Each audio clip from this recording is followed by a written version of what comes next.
Hello, welcome back. In this lecture, we are going to discuss how do we do the operations in C++. Previously, we learned how to declare data types, and we learned how to print them in the terminal. So now in this lesson, we're going to do some mathematical operations with the declared data types. So let's dive into it. We declare two integer variables. The first one is int a equals 31, and the second one is b equals 15. So previously we learned that if we want to declare an integer or any other types of data types, we can simply assign a value to them. However, in this lesson, we're going to learn that we can do some mathematical operations for the assignment of data types. For example, we have integer c assigned to be the a plus b. So instead of putting the value of like 46, we can simply let the machine and the computer do the assignment, do the math part, and then assign it to the integer c.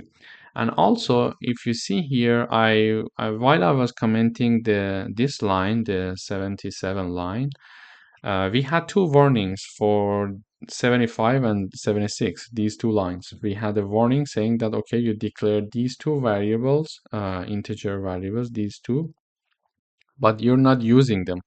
So why it is returning some warning? The reason that it returns some warning is that we are using some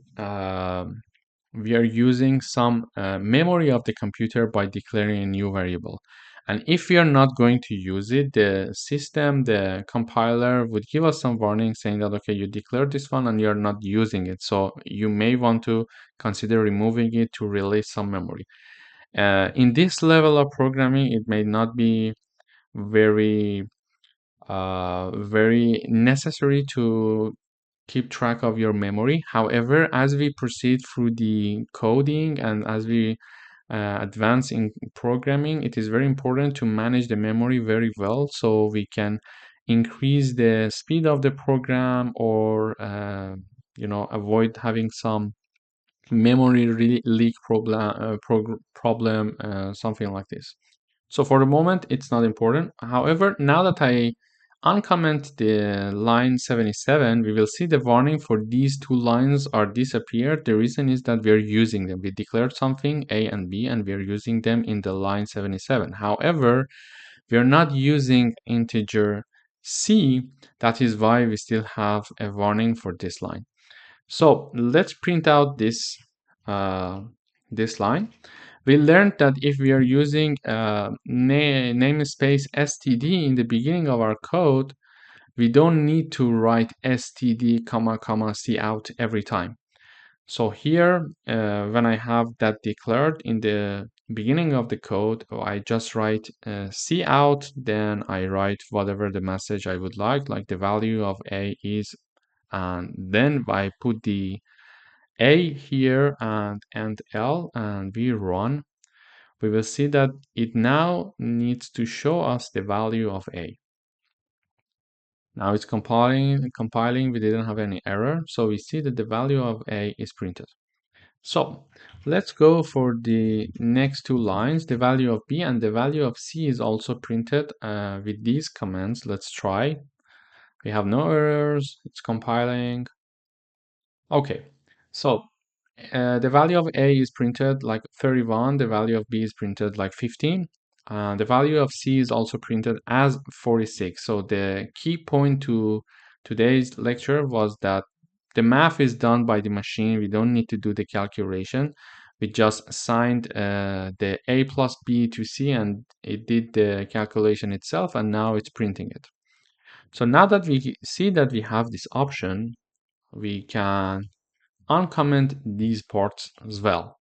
Like we declare D, E, F, and G to be A minus B assigned to D, A times B assigned to E, A divided by B assigned to F, and A modulo B which returns us the value of the remainder of when a is divided by b.